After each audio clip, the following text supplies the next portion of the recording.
But welcome everybody. Be sure to hit the like button. Be sure to hit the subscribe button. I remember in middle school when you felt self-conscious if you were the last one to go through puberty. That really went topsy-turvy, didn't it? Sometimes the house barrage, it's too much explaining yourself and it's too apologetic. Be sure to hit the notifications bell. I actually do believe Israel won't just bomb countless civilians. Be sure to tweet this out. Be sure to put this up on your Facebook. You have to be kind to people. Being kind is the guys in this mess in the first place. Put this up on your Reddit. Chile is a country. Be sure to cut and paste a link to this to go into your favorite Facebook chat group. It's good to see so many normal people in here. Now, spanking isn't just my deep, dark personal secret. It's America's deep, dark secret. I've never seen it explained so simply anywhere. Put this on WhatsApp. Put this on Telegram. Put this on your favorite messenger app. Hello and welcome to the Untitled Anarchist Seagull channel. I'm your host, an Untitled Anarchist Seagull called Elise. And, well, it's been another fucking weekend. I don't know how many people have seen the news, the utterly disastrous and ludicrous verdict in the Prairie Land noise demo case. And for anyone not familiar, this was a case that was brought. Some people, community defenders, were having a noise demo in front of an ICE concentration camp in northern Texas. They came under attack, and 200 yards away from where any of this was going on, somebody fired a shot and allegedly grazed a cop. And they got charged with all of that on the idea that a noise demo is terrorism and, that they are Antifa super soldiers and all sorts of just other complete nonsense. They had the misfortune of pulling an almost like cartoonishly biased judge, which really, if you want to look at it that way, is a silver lining in that they have so many different grounds for appeal. I mean, the guy was just like not even hiding his support for the prosecution in a case where they absolutely needed a biased judge, because it was an absolute bullshit case. It was totally unprecedented, and cases like this had previously fallen apart in relation to Cop City and the J20 protests a few years ago.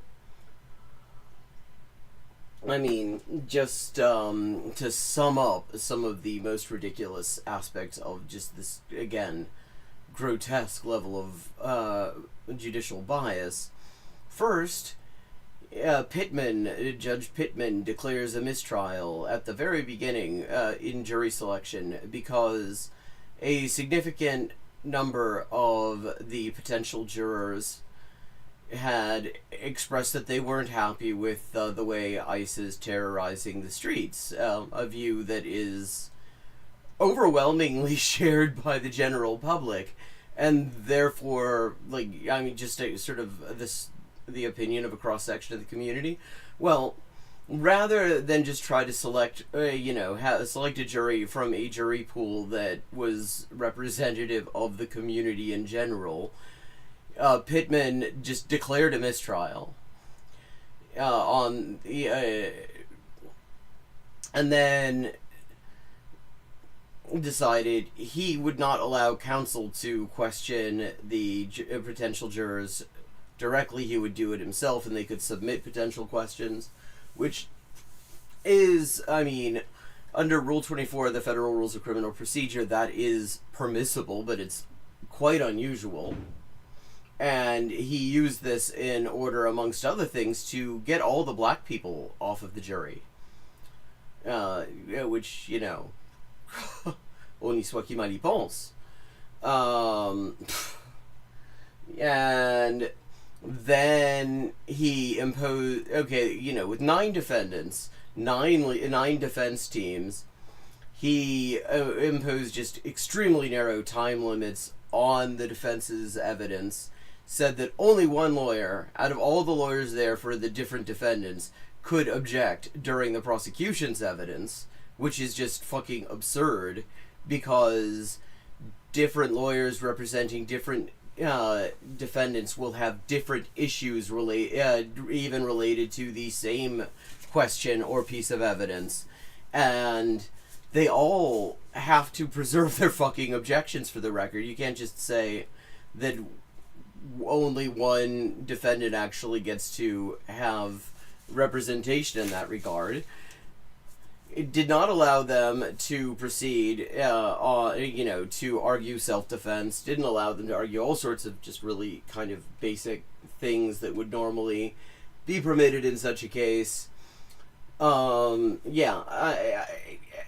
Just fucking ridiculous. But then on top of that, there was the problem of a number of defendants who, for whatever reason, decided to cooperate with the state. In exchange, it's worth noting, for nothing. They got absolutely nothing out of this, and that's something that people absolutely really ought to take away from this. These people cooperated and they got fuck all. They're gonna get years in prison unless this is overturned on appeal anyway. There was no they got absolutely nothing for their betrayal. It's worth noting that there was evidence given by some of the cooperating defendants that the coercive conditions that really could legally amount to torture had been brought to bear on them, and that, which is like another thing that should have just led to maybe that testimony not being fucking admitted. But I mean, like, if the judge was not just openly pro-prosecution, but I want to talk about that for a second, just about the cooperation, the cooperating defendants. I don't know anything specific about any of them, including about their motives. I've followed this from, there's a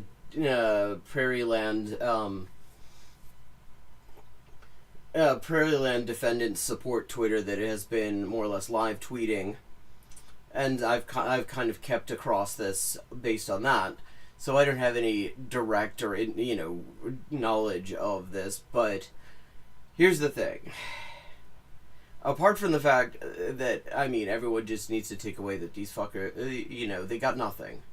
They completely screwed over their comrades, and they got nothing for it.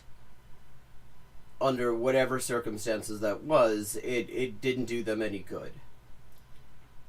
We need to, when something like this happens, because this was crucial to the prosecution's case. They were trying to make a ridiculous case based on a bizarre conspiracy narrative, and if they did not have defendants helping them along with that bullshit narrative, there is no way that they could have made that fly. Even with cooperating defendants, they were contradicting themselves and each other constantly, according to the reports that I've seen.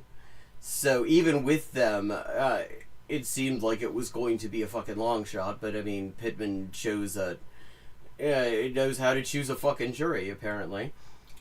But here's the thing.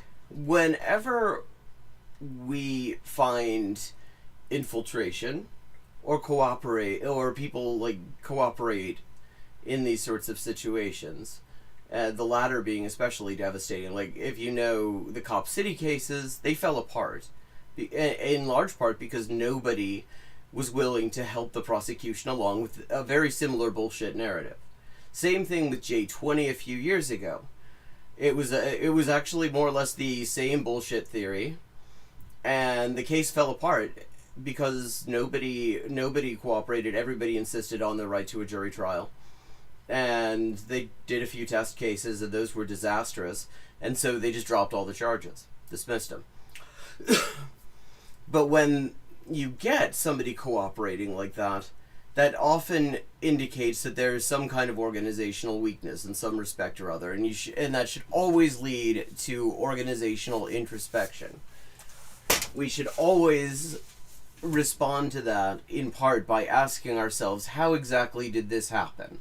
Now, there are going to be individual aspects of that. Again, like the kind of conditions that were imposed on people were coercive, and people do break.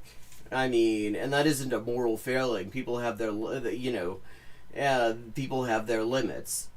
And if all you're trying to do is get someone to parrot your narrative, that sort of coercion works reasonably well a lot of the time. I mean, if you're trying to get, intelligence, accurate information, it's useless.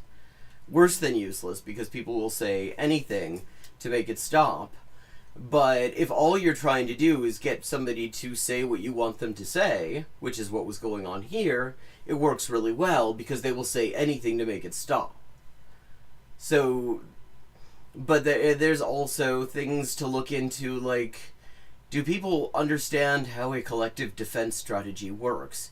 Do they understand the truth, the really deep truth of nobody talks, everybody walks? Because the reason cops are questioning you, the reason they're talking to you at all, is that they need you. They need you to back up their story, and if you don't, they're going to be in trouble, and they will paint a very pretty picture, but it's literally just, it's never going to be a better deal than everybody walking.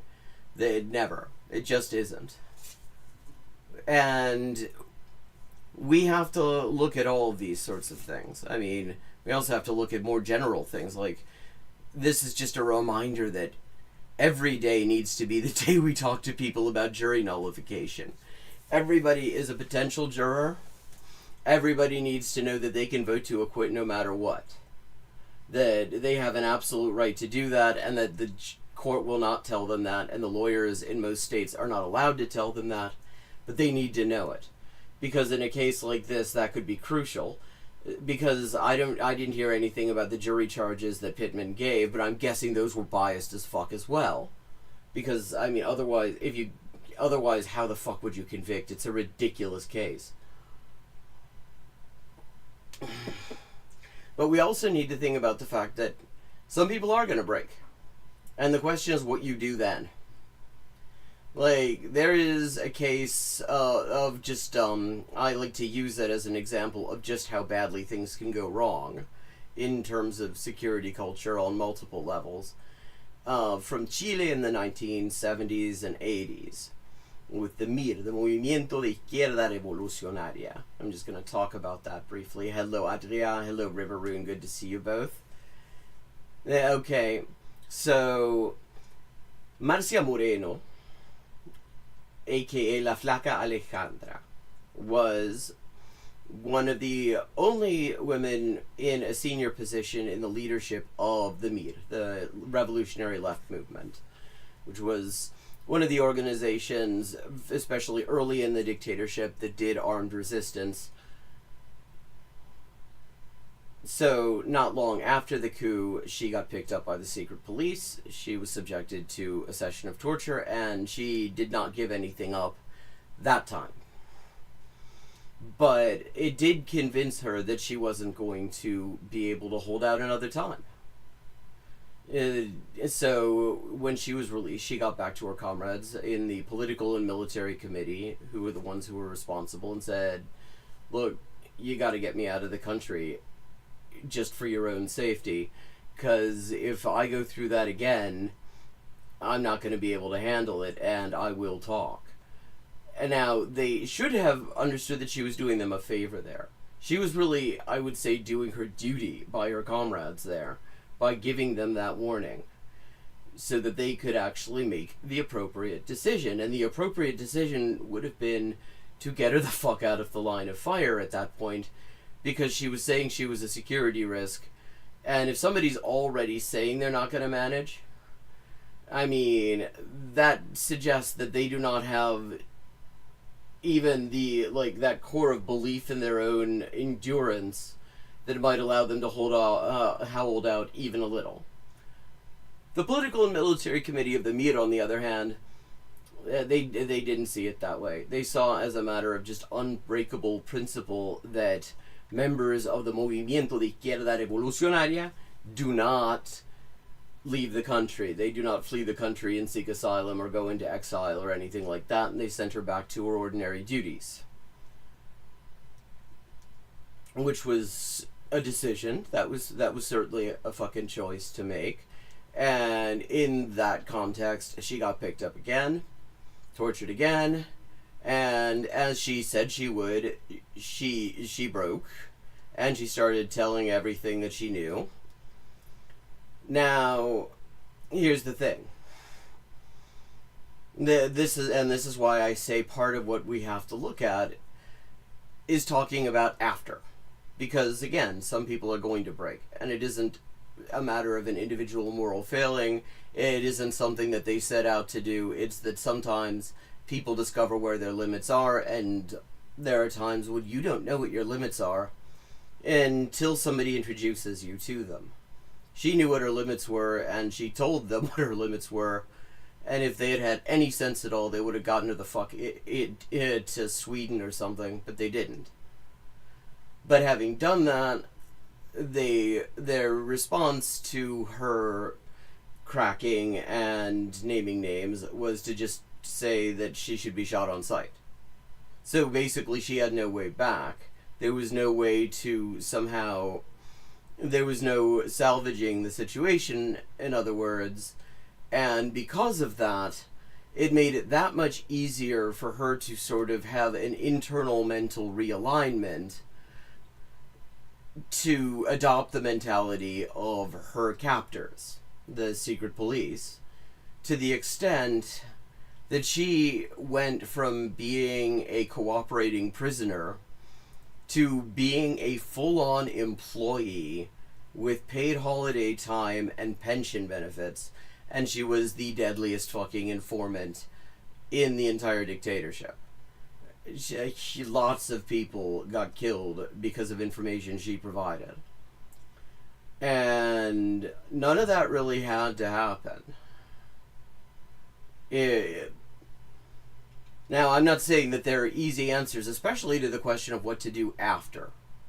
What I'm saying is, it's something that we all need to think about, and we need to think about collectively as well, because the thing is, if you create a situation where somebody who has a momentary weakness can potentially make it right, which, I mean, under some circumstances, maybe there's no making it right.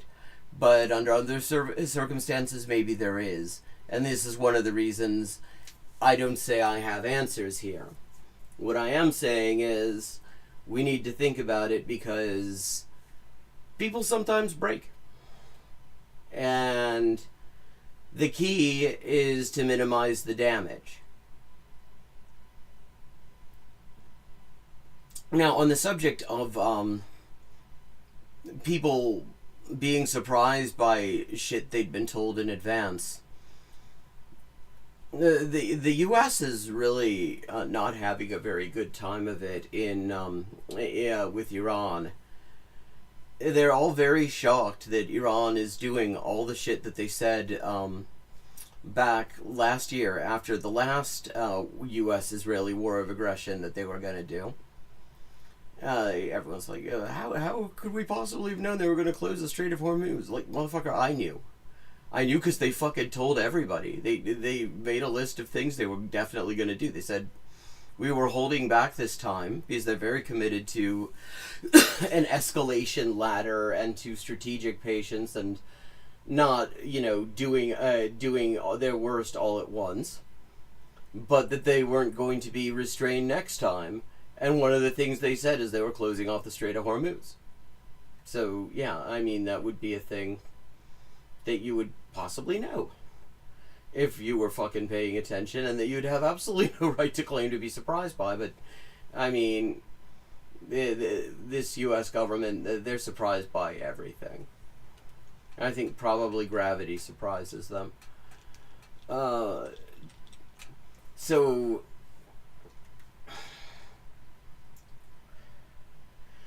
speaking of things that that will be surprising. Let's check out what fucking David Pac-Man has to say about all this. This is called "The War Just Got Really Dangerous for You." Well, ladies and gentlemen, no. Trump's Iran war just got really dangerous for you. And it's like, no, it didn't. Who the fuck does he think is watching this that's in danger from this? Also, could we cool it with this idea that this is Trump's war? Like, this is some... I mean, I keep on hearing this thing from, like, liberal commentators where it's like, this attacking Iran is just some weird tick that Trump has, as opposed to being one of the most consistent points of unity of the entire political class going back literally 46 years.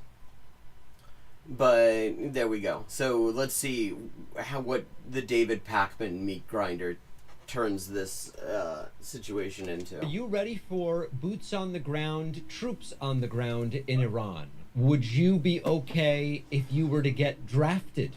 Would you be okay if your kids were to be sent to Iran? No. And, like, also, just the very idea of a ground invasion of Iran it just shows how completely just oblivious or just unconcerned. Yes, Pac-Man's sharing his fucking wisdom. And his haircut continues to annoy me. Oh, hello, Adots JC. Are you new to the stream? I always like to welcome new people. How'd you find us? No, so few people do that I like to know. And yeah, the idea this is just a distraction from the Epstein files. Although I have to say, the fact that Iran has decided to adopt that in like their like messaging efforts, like they're calling it Operation Epstein Fury, for fuck's sake. I have to say, I mean, what the fuck can you say? But yeah, Fight this war that doesn't really make any sense. I mean, it makes sense in a couple of ways. I mean, it doesn't make sense in that the whole U.S. strategy since the 1990s has been, I mean, and before that, decisive victories against much weaker enemies, and preferably against targets that cannot defend themselves against invasion, that don't have things like air defenses and missile defense and all this sort of shit that Iran has. Like, I mean, what we're seeing right now is why Bush and Cheney and Blair made damn sure Iraq was totally disarmed before invading. Oh, hey. Well, welcome. Always nice to see new people. Let me also just drop the Discord link.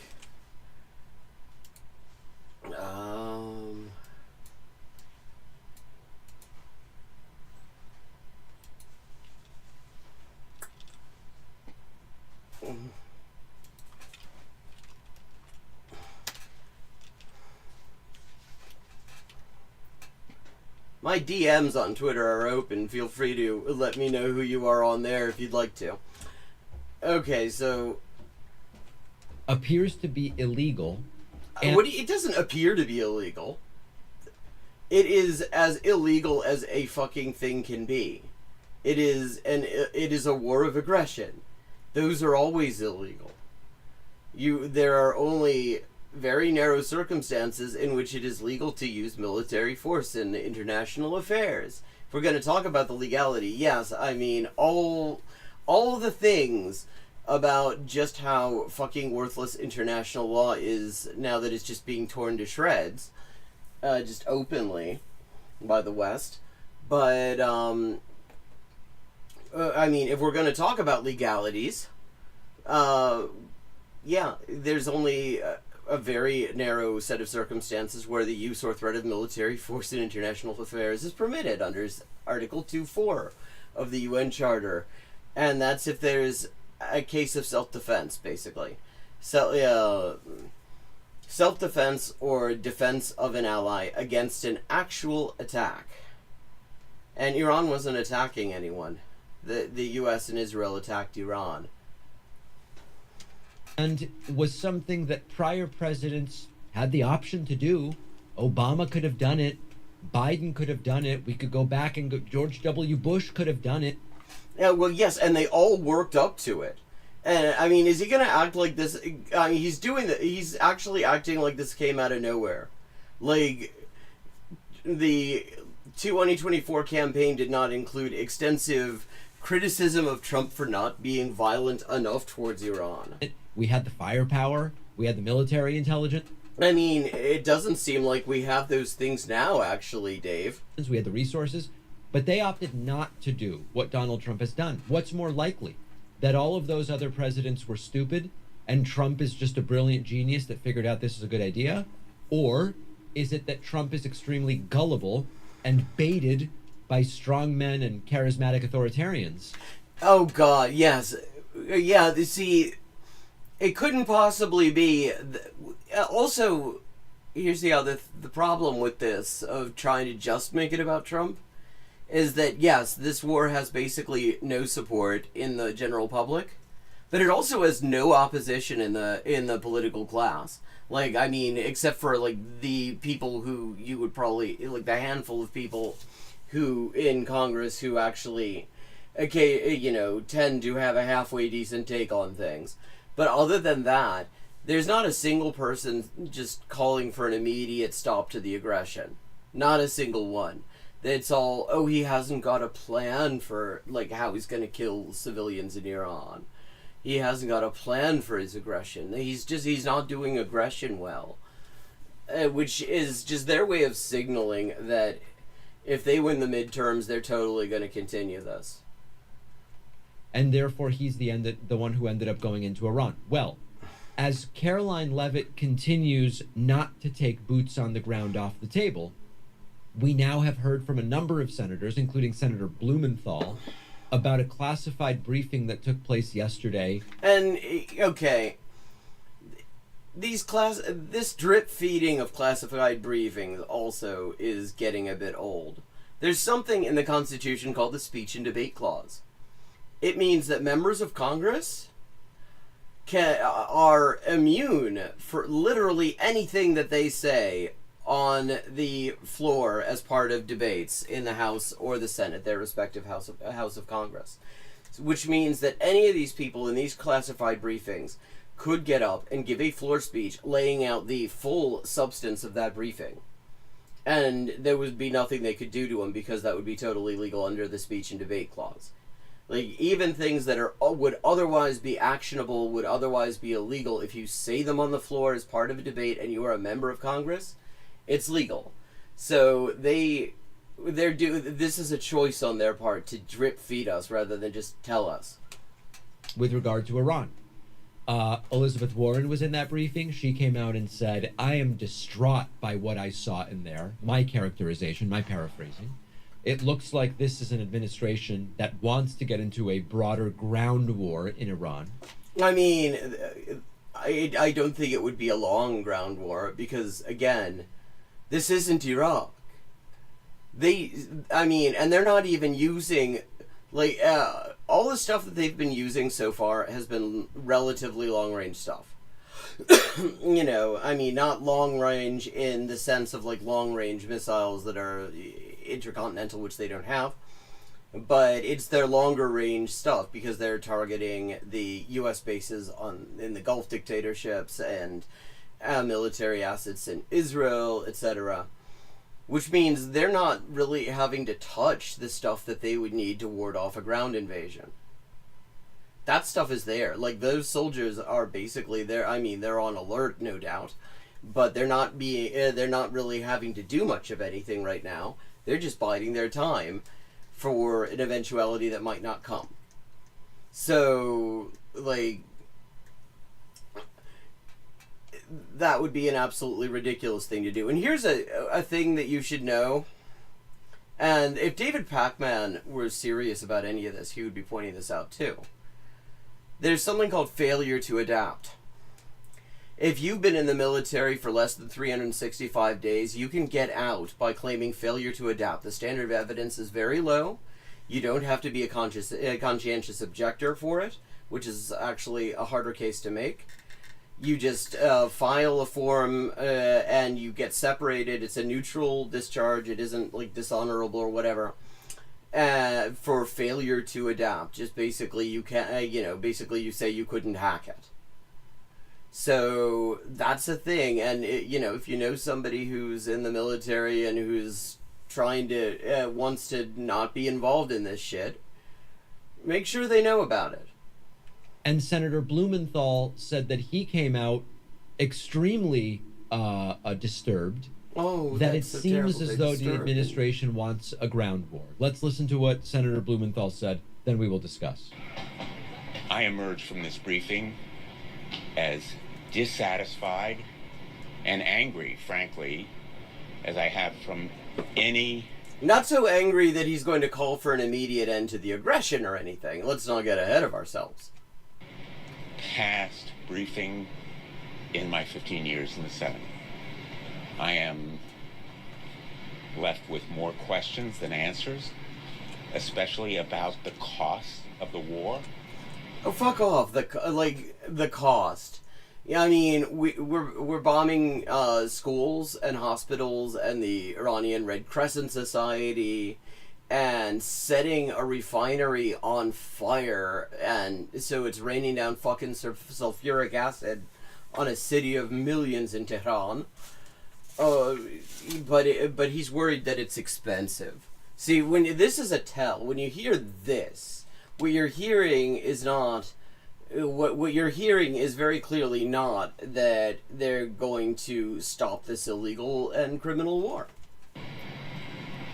My questions have been unanswered, and I will demand answers because the American people deserve to know. What were your fucking questions? And I guess I am most concerned about the threat to American lives. And let me say, it's like, yeah. I mean, nobody should be wasting their fucking life in this. I agree, but to talk about this, I mean, the US and Israel are just systematically murdering Iranian civilians. As Iran and Hezbollah, the regional ally who are the resistance in Lebanon and the only armed force defending Lebanon against the ongoing Israeli occupation and invasion and daily massacres there that have been going on all along, even when Hezbollah was scrupulously and unilaterally observing the ceasefire, they are very specifically targeting military. And Israel and the U.S. are very specifically not. Potentially deploying our sons and daughters on the ground in Iran. Right. We seem to be on a path toward deploying American troops on the ground in Iran to accomplish any of at least on the edge of Iran. Potential objectives here. I mean, one thing that's come out in the past week is that the Air Force, the planes that are attacking Iran are staying on the border. They're firing cruise missiles from the air. They're not actually, the reason they haven't been shot down for the most part, although Iran is taking credit for taking out an aerial refueling vessel that was a refueling plane, a KC-35 I think it's called, that was lost. But the reason that they've managed to do that without taking significant losses is precisely that they have not been flying within Iran. So all of this bluster you hear about how Iran has no air defenses or whatever, it's not true. They're taking down the drones. It seems that the pilots are staying way out of range. And there is also, as disturbingly as anything else, the specter of active Russian aid to Iran putting in danger American lives. Literally, Russia seems to be aiding our enemy. I mean, literally, they're defending themselves against a war of aggression, and they have a right to receive support from whoever provides it, actually. God, I mean, like, acting so... Like, why is he acting... He's acting offended, though. Like, Russia, why would you do this? Just because you're allied with Iran doesn't mean you share intelligence with them. That's, like, the only report that's been out, at least that I've seen. Why? You wouldn't share intelligence with them when they're being targeted by genocidal aggressors. Like, why is he offended? Like, what did he think? I mean, they are, like, allies. I don't know if it's an official alliance, but they certainly have pretty tight relations. And it's worth noting Russia did actually rather disgracefully abstain, along with China, from vetoing a resolution that condemned Iran for defending itself. Actively and intensively with intelligence and perhaps with other means, and China also may be assisting. Maybe, which is to say they have no evidence that that's happening. Iran. I gotta tell you, Blumenthal looks pretty good for 80 years old, but that's not... I mean, I will give him that, although that tie looks like some sort of fucking test pattern on a TV where you'd want to adjust the saturation and maybe the tint. Really the point of this discussion. When senators go in for a briefing about what is happening and what is going to happen in Iran, an optional war which was started without any congressional... An optional war. It's not actually optional. Like, it is... When something's illegal, that doesn't mean it's optional. It's not a fucking accessory. ...approval. And they sound this worried that we are going towards boots on the ground. Everybody... Why is it... I don't remember who it was pointed this out recently. But isn't it interesting how nobody will just say invasion? They say boots on the ground or whatever, and it's like, you're talking about invading Iran, or at least trying to invade Iran. How well that would go is anybody's guess. But, I mean, they won't say that, because if you admit that, if you say it that way, suddenly it does kind of sound exactly as bad as it is. Should pay attention. And no matter who you voted for, maybe you voted for Trump, maybe you voted for Kamala Harris, who absolutely was also sounding, I mean, warmongering about Iran was a major campaign theme of hers. So, like, acting like this is some weird Trump thing, like, shut the fuck up. Maybe you didn't vote at all. No matter what your voting history is, you should be asking yourself, is this a battle worth sacrificing American lives for, knowingly? I mean, the polls show that virtually nobody supports this war. Like, everybody who supports it is in Congress or the White House, basically, or the media.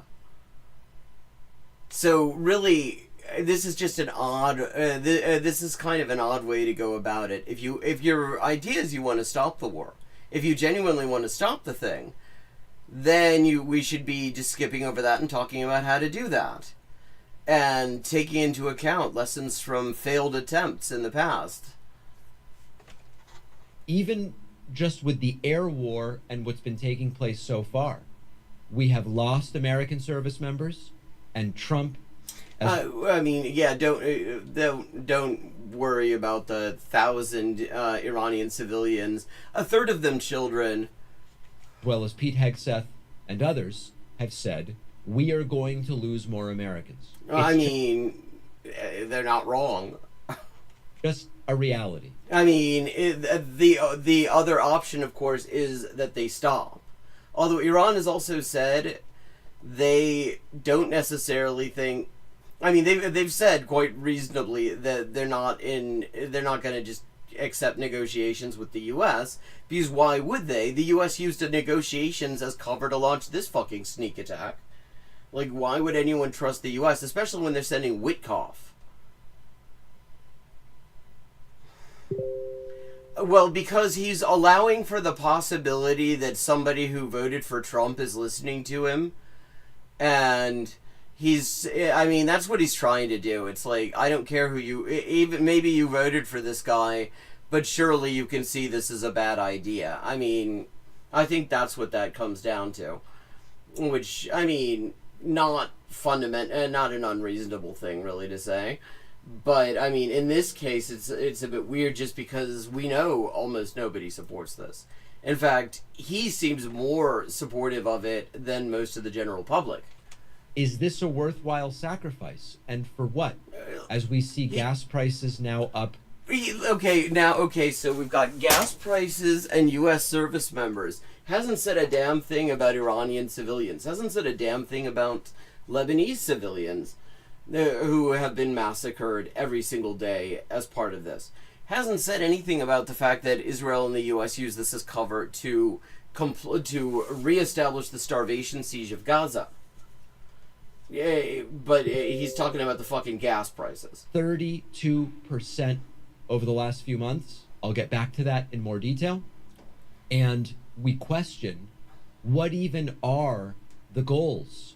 Because all of the ones that... there are, why does it matter? There would be no goal that would legitimize this. Been mentioned, we are not achieving so far, even though Donald Trump says that it is basically complete as far as achieving our goals is concerned. We also need to consider, or maybe I'll say it a different way. The key point is not that anything was announced about sending troops to fight a ground war. Okay.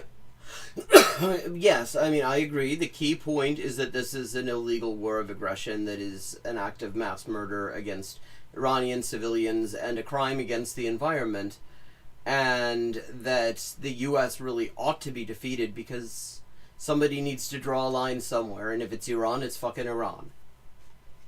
In Iran. That lawmakers came out sounding as though that's where they expect the administration to go. Well, there are things those lawmakers could do, like cutting off the funding, which Hakeem Jeffries, he hasn't ruled out voting to fund this thing. That Elise Slotkin, who I'm the saving grace is that her name is not spelt the same as mine. But, phonetically we share a name, and I'm not happy with that, because she's ex-CIA and a horrible person. They're saying they're going to fund the fucking thing. Maybe if this is bad, and if they consider this bad, then they should not fund it. Maybe they should block any bill to fund it. Just let the thing peter out financially. They could do Donald that. Trump has said the primary objectives are complete, should terrify everybody, because it means Trump is either clueless or lying about the war. Oh, wow. That would be so weird. A president who lies to us about a war? Chat! Can you imagine a president lying to us about a war?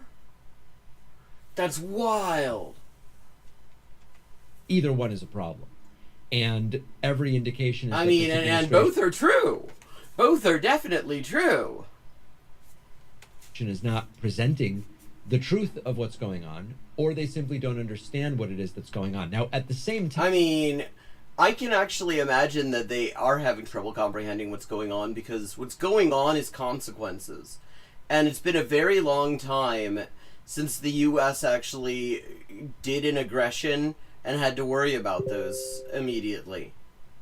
The fact that this is going so disastrously for the U.S. and even worse for Israel, we should be very clear on that, because there are people who have decided in the most asinine conspiracy theory ever that actually Israel controls the U.S. because a few politicians were blackmailed by Epstein, as if the oil and gas industry and the arms industry couldn't do something about that if that was getting in the way of their interests. But the thing is, as bad as this is for the U.S., it is an expensive embarrassment and probably a major strategic setback, which champagne anyone, but it's way worse for Israel because Israel is right there. They're getting hit. They're like, the Pentagon is not getting hit. The Kiryat, the IDF headquarters, that's getting hit. The NSA is not getting hit. Unit 8200, Israel's version of the NSA, is getting hit. Like, you know, all the main bases, like Norfolk Naval Base, or whatever, or Andrews Air Force Base, etc. They're not getting hit. But the Israeli equivalents to those things are getting hit. Like, this is an absolute fucking catastrophe for them. It's as bad as it is for the U.S., it is absolutely worse for them, which is why they begged to get out. They begged to get out of this the last time. They were the ones who first started talking about maybe we should have a ceasefire, the 12-day war. Time that this briefing was going on. This is so it's wild. The briefing is going. Text truth to 45470 for updates from the White House. Like, why would you text truth? Shut the fuck up. Going on, and senators are coming out going, "Damn, it looks like the administration wants to fight a ground war." Meanwhile, well, you know, it would be wild if those senators and members of the House of Representatives had some sort of power of the purse that they could possibly use to stop that. Like, I mean, it must be wild being a member of Congress and having absolutely no power to do anything about this, apparently. Like, this is... God, it is insulting, actually. It is actually insulting to watch some of the most powerful people in the world pretend that they are just helpless spectators. Caroline Leavitt is saying the president is not ruling that out. So far, everything is building up a picture of this is going to be far more than just some airstrikes. As for boots on the ground, the president... Just some airstrikes. A double tap on an elementary school. Just some airstrikes. The president has talked about this repeatedly. Wisely, he does not rule options out as commander-in-chief. So again, I would hesitate to confirm anything that a Democrat on Capitol Hill says right now about the president's thinking. I mean, also, who could really seriously confirm how or whether he's thinking? Yeah, his response was wooden as hell. Like, this was just, those were prepared remarks. Like, I mean, Pac-Man sitting here talking about, he seems so distraught. No, he doesn't. He's prepared his speech. He could, I mean, if any of these people really were distraught and really wanted to stop it, they could just, I mean, even the threat to go out on the House floor or the Senate floor and avail themselves of the speech and debate clause and just unpack would probably be the sort of thing that would even give this administration's of like dickheads who can't be told a bit of pause. Expect sudden diagnoses of bone spurs to go through the roof. Well, I mean, actually, these days, thanks to Trump, actually, the way you get out of the war... The way you get out of the war is to just say your pronouns are she, they. Because the courts have said that they can ban trans people, so just tell them you're trans. I can't fight in this one. Can't fight in this one, Captain. I'm coming down with a touch of the old dysphoria. If indeed it looks like we are getting closer and closer to that sort of ground deployment. So what's going on here is that the White House is kind of laying the groundwork for a bigger war with Iran without formally admitting it. In, I mean, behind closed doors briefings with senators, they are painting a picture that certainly suggests a willingness and maybe even an interest in it. I mean, again, you know, we're left in this position of speculating about this, even though the people who are behind closed doors could share way more information than they're sharing with us. Ground war. Publicly, the White House press secretary continues to insist, we would never take that off the table. Trump is not going to take that off the table. We didn't hear no boots on the ground. We didn't hear... or no invasion, because that's kind of the word. I mean, yes, boots are on the ground. That's usually where boots go, unless you're on the fucking moon. Any of that, other than we don't rule options out. Donald Trump is keeping all options on the table. And I think that that's maybe the most important part of the clip. If you understand how slow escalation works. This is not slow escalation, though. There's nothing slow about this. This is an Ethan Klein grade rapid hypersonic crash out. Like, what do you mean slow escalation? The message goes from no one's talking about boots on the ground to that's not an option we would take off the table. Which they're already saying that. To, and this is now forward looking, we're not at the point where we're ready to commit ground troops yet. Which, if they had any fucking sense at all, that would be what they would be saying. Because the thing is, the thing to also know about the military, we talk about the recruiting crisis at ICE. They have real trouble retaining staff, they have real trouble recruiting. But the military has not been meeting recruiting targets, in over a decade. And this is not helping. The thing is, everybody, at this point, nobody has any kind of illusions about what the military is for. You know, we saw Iraq, we saw Afghanistan, we saw all that shit. Everybody, my age and younger, knows. Absolutely. And has no illusions because in our entire adult lives, we've just seen it quite openly. There have been no fucking illusions. So that's already part of it. But then on top of that, they have a problem with people not passing the fitness and all sorts of other things. And now you've got this situation where joining means you might be sent off to reenact D-Day, except this time we're the Nazis. And that's not necessarily going to be a big draw. It's looking like we may need to, and it slowly builds over time.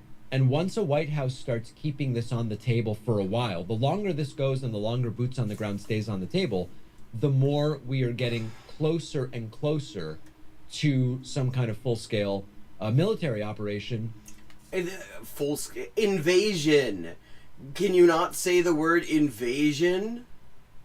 Where this already is a full-scale military operation. One fucking airstrike is a full-scale military operation, potentially. This is what you're talking about is a full-scale invasion, but for some reason, and that is like the natural word you would say there. He actually hesitated there, I think, because full-scale invasion is kind of a set phrase, and he is actually deliberately avoiding the word.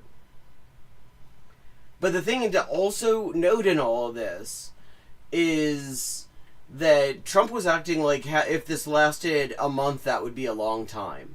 And then just like today or yesterday, he said something about this needs to be wrapped up in 2 weeks. Which is totally inconsistent with anything. No full-scale ground invasion is going to take that long, is going to be done that quickly.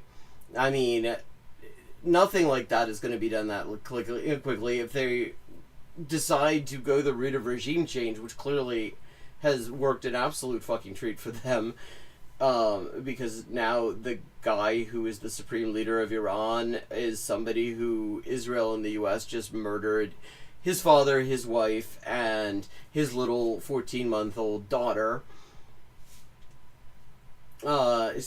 Obviously, he will be favorably disposed towards the U.S. leadership. But that, none of that's going to happen in a month. That just sounds like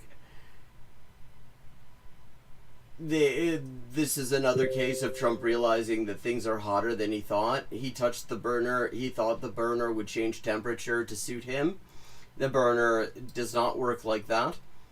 And so he burned his hand, and now he's like, okay, gotta find some way to get the fuck out of here without looking like it's an obvious defeat, even though that's exactly what it is. And ground war. And so I'm not here to tell you, hey, ground war confirmed, that's not where we are. The headline is massive warning signs piling up. Like, and what exactly... And here's the thing about this sort of liberal slopcasting. It is inherently disempowering. Not only does it treat these senators and members of the House of Representatives as if they didn't have any power to stop this, like, I mean, again, the fucking power of the purse, they can refuse to fund it. And he could, I mean, even like within the sort of range of liberal propriety, he could be saying, call your senators, call your reps, say don't fund this thing. But he's not going to. And of course he's not going to say we need to be like blocking recruiting stations, we need to be assisting conscientious objectors and telling people how to get out of the military and helping them out with that. And like blocking war production, you know, blockading the exits to the factories that make these bombs and things like that. Of course he's not going to say that shit. So all he does really is instill sort of a vague sense of dread. And it is impossible to ignore. Does Donald Trump care about the human cost? No. I don't think so. But I mean, David Pacman doesn't seem to care too much about the human cost because he hasn't said a damn thing about the people who have borne the brunt of it, namely civilian populations of Palestine, Lebanon, and Iran. Does Donald Trump primarily concerned with himself with legacy and how he is perceived and liked or disliked? Yes. And on a political level? And honestly, that is one of the best things about him because it does mean that there are ways to potentially influence his behavior. Because fundamentally, he's a very simple asshole. He has very simple needs. And if you make use of that, if you exploit that knowledge, you can potentially manipulate the situation. This is substantively dangerous, even before any kind of formal troop announcement. So, if you've got sons and daughters that could be deployed, and you voted Trump, I want to hear from you. Does this all sound worth it to you? Like, why not? See, that's not a useful thing. If you've got, if you have sons and daughters who are in the military and looking at this, they need to have information about how they can get out if they're thinking about it. Because according to Mike Prisner and like other like conscientious objector support groups, their phones are ringing off the hook with people calling in to because they want to get the hell out of the military, and so that they don't have to participate in this shit. But okay, there we go. Let's see, what else have we got? Oh, this is something I heard of because of Rev, Adi Kalai, who, if you are not following him on Twitter and following him on YouTube, you really should, because he does great stuff. I'm going to drop his link in chat in just a second. But there's this guy who, inexplicably, some people think is an analyst of geopolitics, despite the fact that he doesn't know shit. And he said some really bizarre stuff. And so we're going to look at that. This is Adi Kalai, Rev, his Twitter link. That also includes his YouTube channel, which has amazing essays just on matters of like strategy, tactics, philosophy, and the subject of counterinsurgency especially.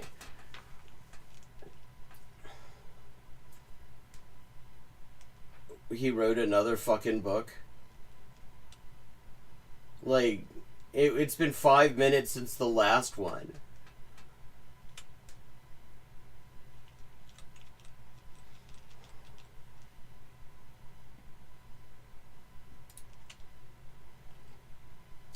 So, okay. So this is Professor Jiang, who is not a professor. As the father of 4 daughters and hearing a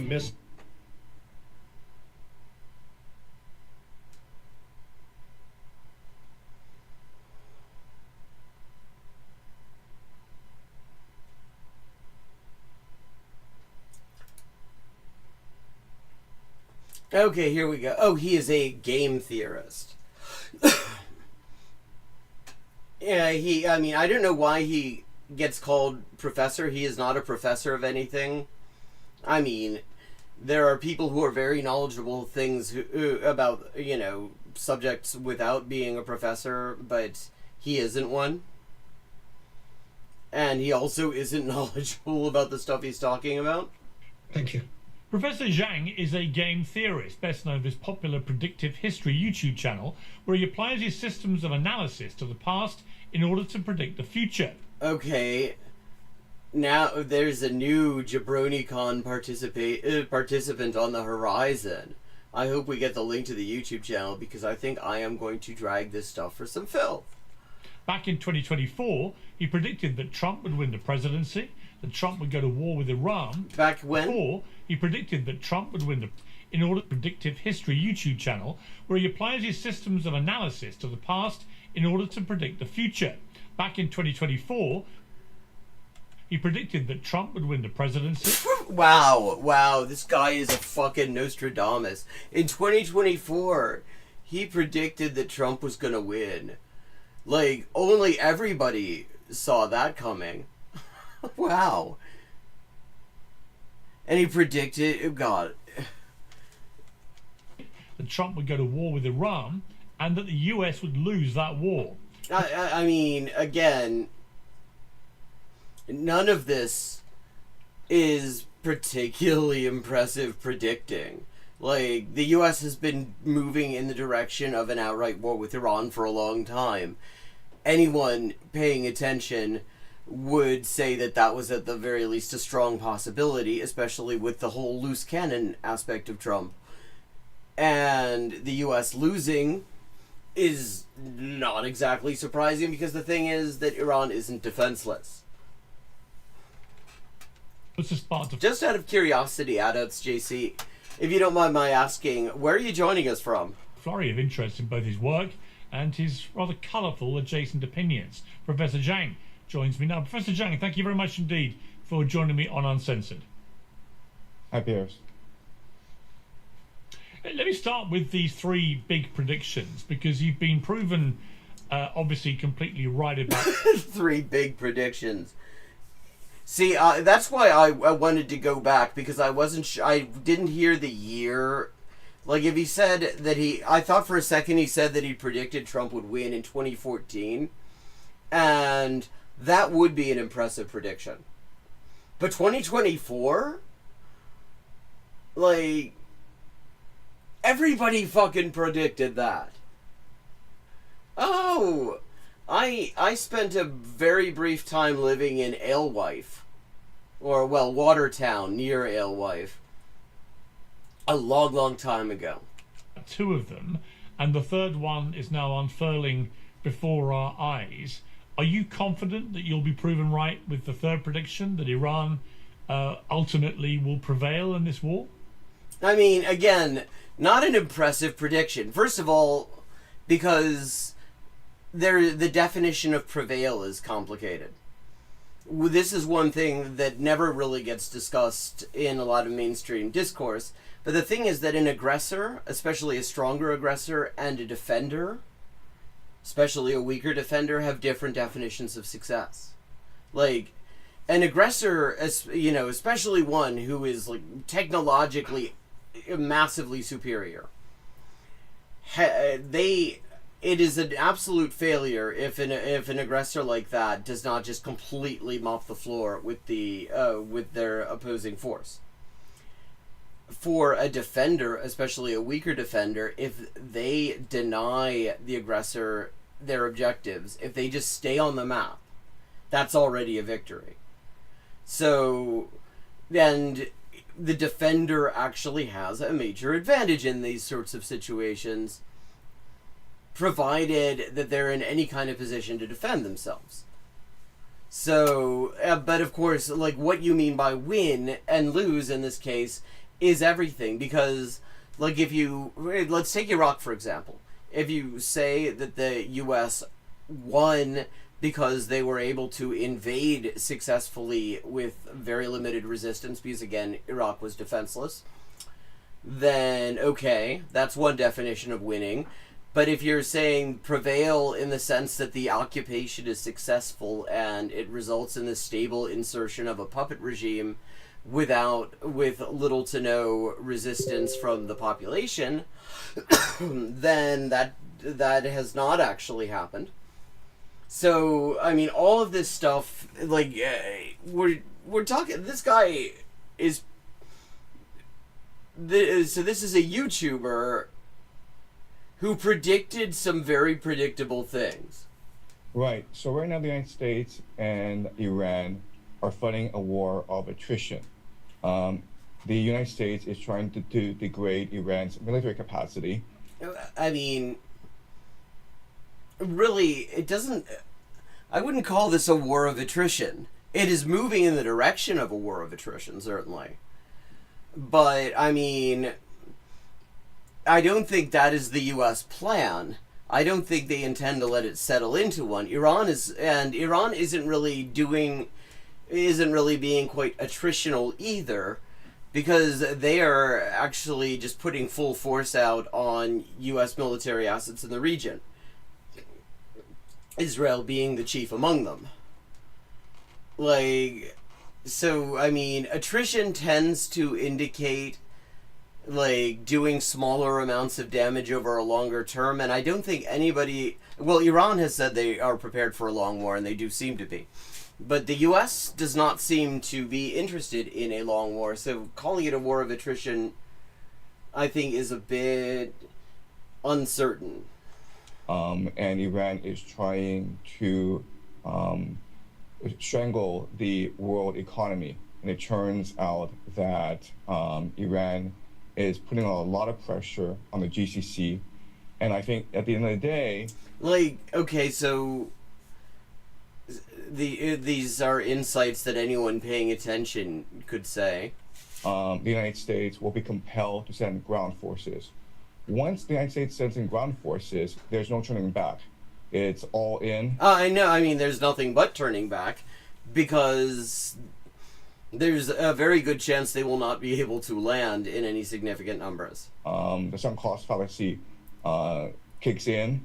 It'll be another Vietnam for the United States, because... That's already a bad analogy. Because the thing about Vietnam is that the U.S. had already established a puppet regime in South Vietnam. South Vietnam was just a subsidiary of the United States. So when the U.S. invaded in 1961, 1962, they were able to just come into the country. They didn't have a regular army preventing them from landing. That is not the case in Iran.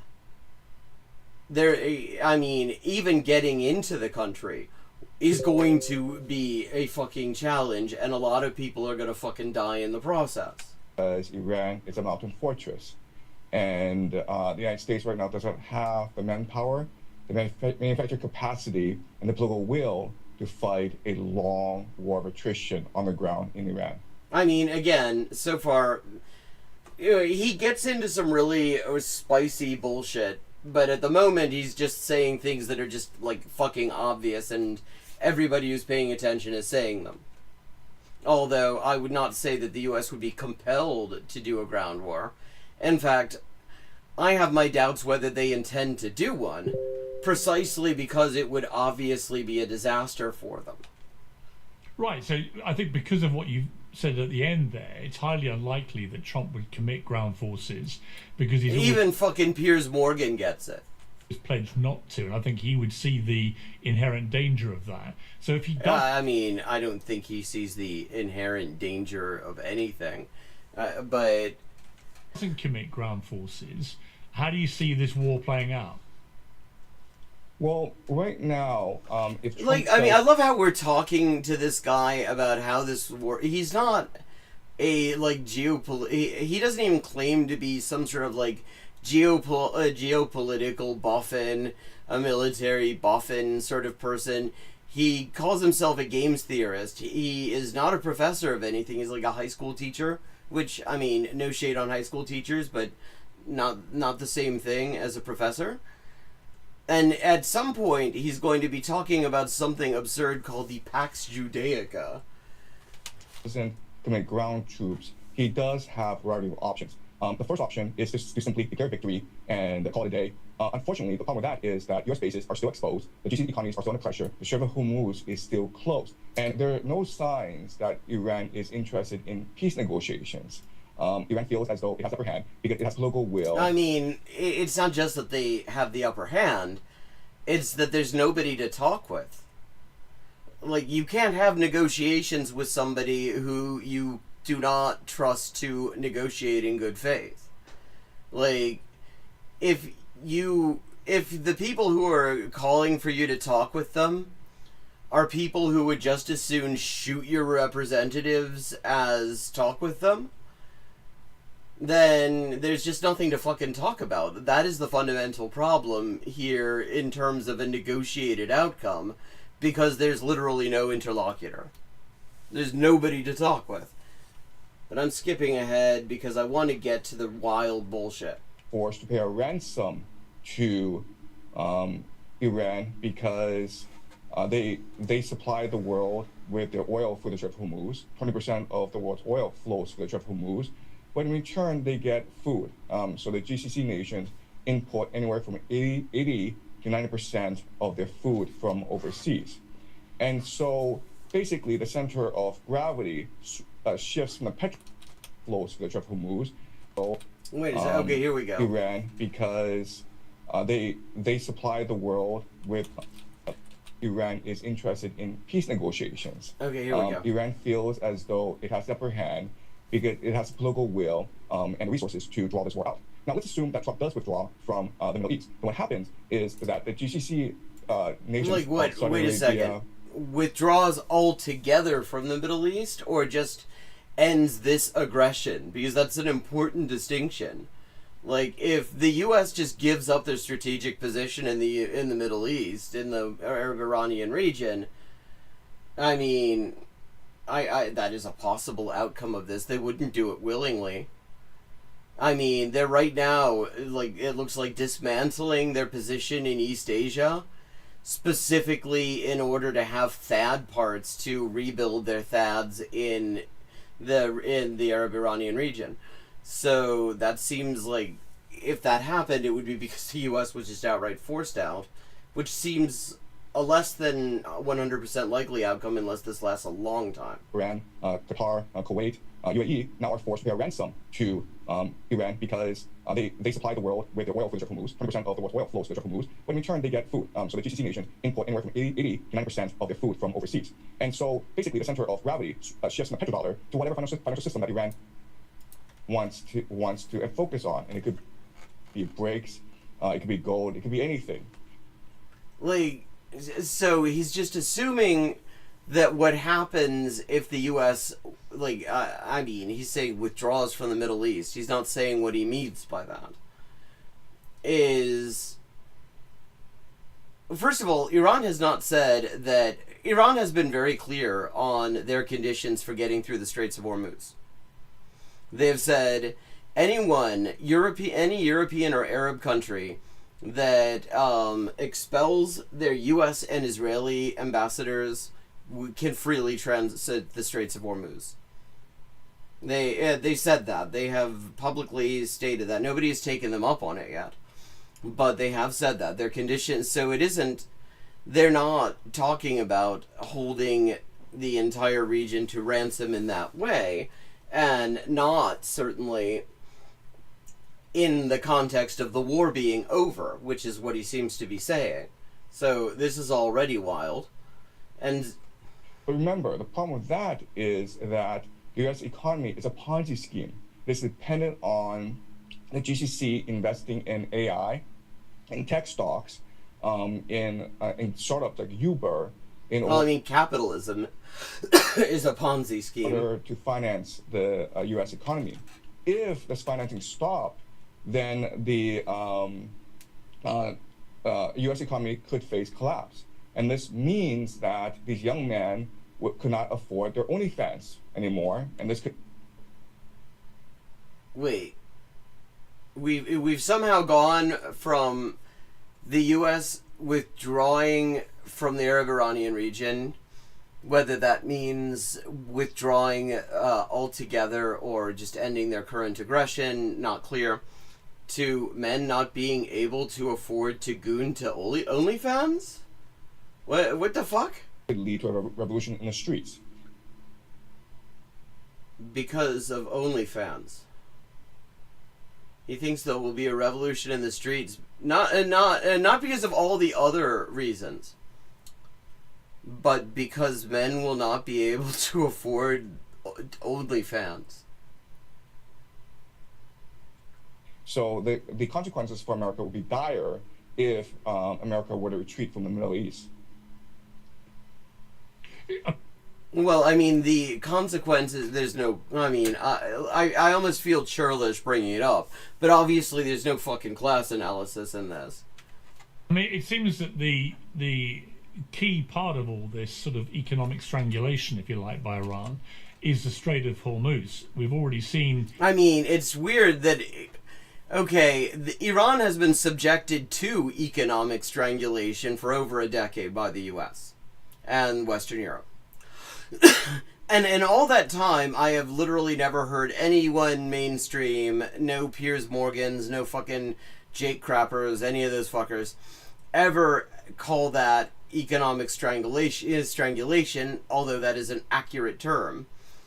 But Iran closes down the Straits of Hormuz for like a week in response to ongoing aggression that has murdered over 1,000 people, a third of them children, and suddenly it's economic strangulation by Iran. Well, I mean, they can just kick out your Israeli and U.S. ambassadors. I mean, you should do that anyway. In the last few hours today, that the successor to Ayatollah Khamenei, his son... Not Khamenei. Like, they still think... They're just calling everybody Khomeini because it was... Well, this is not even the take yet. The reason I'm watching this is because he's going to get into something called the Pax Judaica, and it is as buck wild as that sounds. Although I'm looking at the time and I don't know if we're going to manage to hear about it. Has come out, apparently we haven't seen him or heard from him directly, but there's a statement in which he talks about keeping the Strait of Hormuz closed indefinitely. If that was to happen, what would be the consequences for the global economy, and how soon... Why are we asking this guy? I mean... Would we see well, he's a game theorist. Those consequences? Well, I mean... And he did predict in 2024 that Trump was going to win at a time when almost nobody wasn't. Would be dire because cheap energy, cheap petroleum products are the very basis of the global modern economy. Really? God, this guy is telling us so many new things. The only fans of rebellion, God. So it just wouldn't be jet fuel that would be affected. It would also be food, because remember, food is produced by fertilizer, which comes from the GCC as well as sulfuric acid, which is raining down on Tehran right now. Helps the process of semiconductor production. So artificial intelligence, food production. Oh God, are you telling us that Iran might kill AI? Oh, that's so terrible. Oh, what will we do if Iran kills ChatGPT? I mean, when we get done celebrating. I guess we won't be able to ask Grok. What a tragedy. Travel are all dependent on products from the GCC. It's only been 2 weeks that the Strait of Hormuz has been closed for almost 2 weeks now, and already we're seeing high oil prices surpassing $100 a barrel. Iran says that they want to move it to $20 a barrel, which signals that they want the Strait of Hormuz closed for months. Well, or it signals that they do not expect the U.S. to do the right thing. And they have good reason not to expect that because the U.S. is doing absolutely no show of it.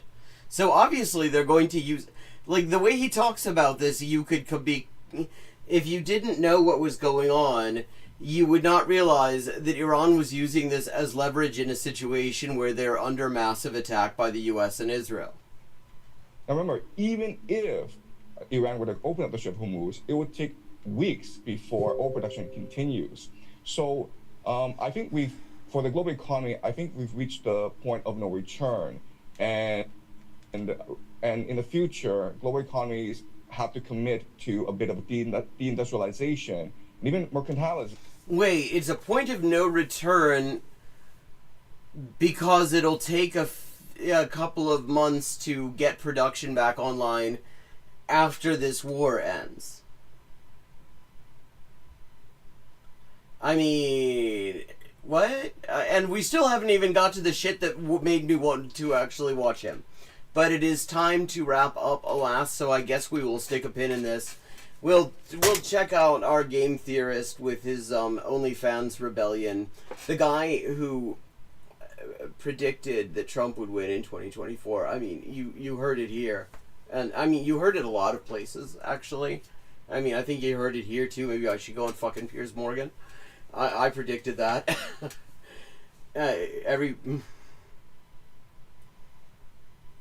Yeah, well, yeah, and the things that he's predicted are the most obvious fucking things.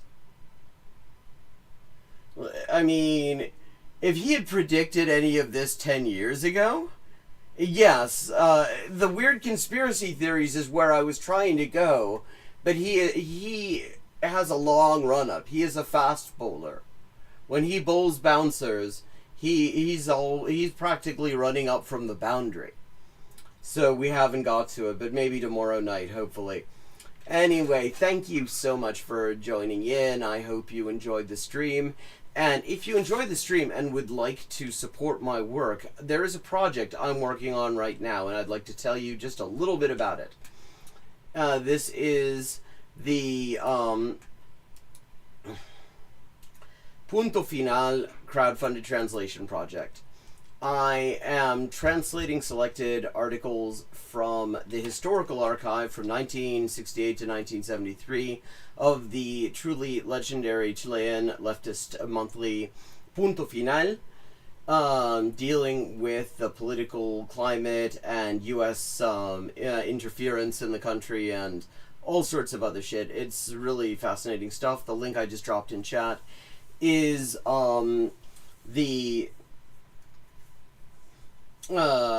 is a link for the translations that I've already done. I am trying to raise for the current article a total of $450, and I am now up to $240.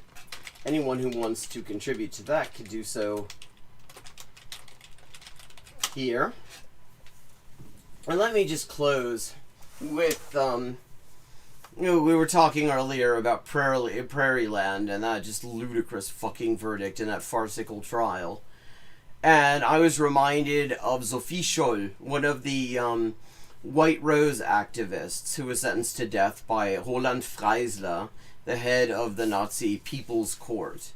And when her death sentence was announced, she looked Freisler in the eye and said, "Where we stand today, you will stand tomorrow." And I think that is both a comfort and a goal in this case. Have a good night. I look forward to seeing you tomorrow at 11:30 p.m. U.S. Eastern Time.